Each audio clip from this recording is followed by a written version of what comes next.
Notre participation à GITEX est très importante. D'abord, nous sommes très fiers d'être le sponsor de l'innovation à GITEX Africa. Nous sommes présents avec un stand, mais aussi à GITEX Africa, nous lançons la deuxième cohorte de notre Africa FinTech Accelerator qui groupe 23 FinTech de toute l'Afrique. Et nous ne trouvons pas une meilleure plateforme que GITEX justement pour lancer cette deuxième cohorte. Ces 23 FinTech sont présentes sur le stand de Visa pour justement montrer leurs solutions innovantes à tous les participants de GITEX. Et en plus des 23 FinTech de la deuxième cohorte, nous avons aussi une dizaine de FinTech qui ont participé à la première cohorte du FinTech Accelerator, qui sont aussi présentes sur le stand de Visa. Pourquoi GITEX Africa est important pour le FinTech Accelerator? Si on se rappelle bien, nous avons lancé le FinTech Accelerator ici à Marrakech il y a 1 an déjà et nous sommes aussi très fiers des progrès que nous avons faits sur le domaine des FinTech. Cette semaine au Maroc, nous avons signé 3 partenariats clés. Le premier est un partenariat dont on est très fiers, qui touche directement les jeunes marocains. Donc c'est un partenariat avec le ministère de la Jeunesse et de la Communication.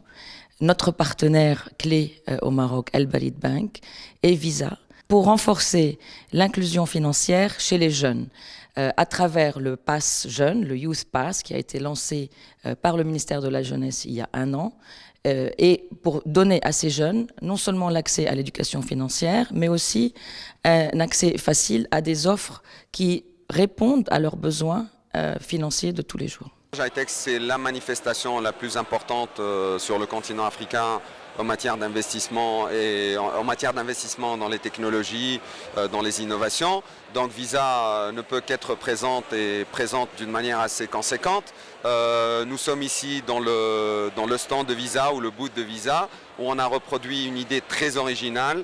C'est un concept qu'on veut justement mettre en œuvre ici au Maroc, c'est la cashless Madina. Ça veut dire que c'est le souk, c'est la Médina où les gens on réduit au maximum, on se débarrasse carrément du cash.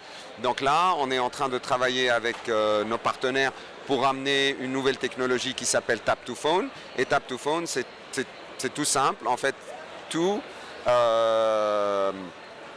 téléphone, tout smartphone, en fait, le téléphone qu'on a, est transformé en un moyen d'acceptation, ça veut dire un terminal de paiement électronique.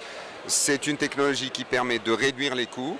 Du coup, les marchands et les artisans qui sont dans les médinas et dans ce projet pilote-là auront l'occasion d'accepter les paiements technologiques avec des coûts réduits, ce qui leur permet aussi d'agrandir leur chiffre d'affaires parce que les touristes, on sait bien qu'ils ne ramènent pas beaucoup de cash. Et quand ils ont le moyen de payer avec les moyens électroniques, ils achètent plus. Donc c'est des revenus supplémentaires pour les artisans. Et là, c'est aussi c'est le fruit de notre aussi initiative qui s'appelle She's Next, dont je vous ai parlé tout à l'heure. Et la personne qui a promu ce projet, c'est une Marocaine. Elle a cette plateforme Neoli qui rassemble plusieurs artisans dans cette plateforme-là et qui offre un pouvoir assez significatif pour ces gens-là d'être dans un groupement comme celui que Neoli a mis en place. Donc ça, c'est de 1. De 2, nous sommes là présents juste à côté de notre stand. On a les Visa FinTech Accelerator, 32 FinTech africaines qui font partie du programme sont présentes là. Ils sont en train d'interagir avec beaucoup de participants. Et vraiment, l'ambiance est magnifique et il y a plusieurs discussions très intéressantes avec beaucoup de potentiel pour ces FinTech-là. Et voilà, c'est donc une occasion assez importante pour nous et nous remercions encore une fois les organisateurs de GITEX pour cet événement très réussi.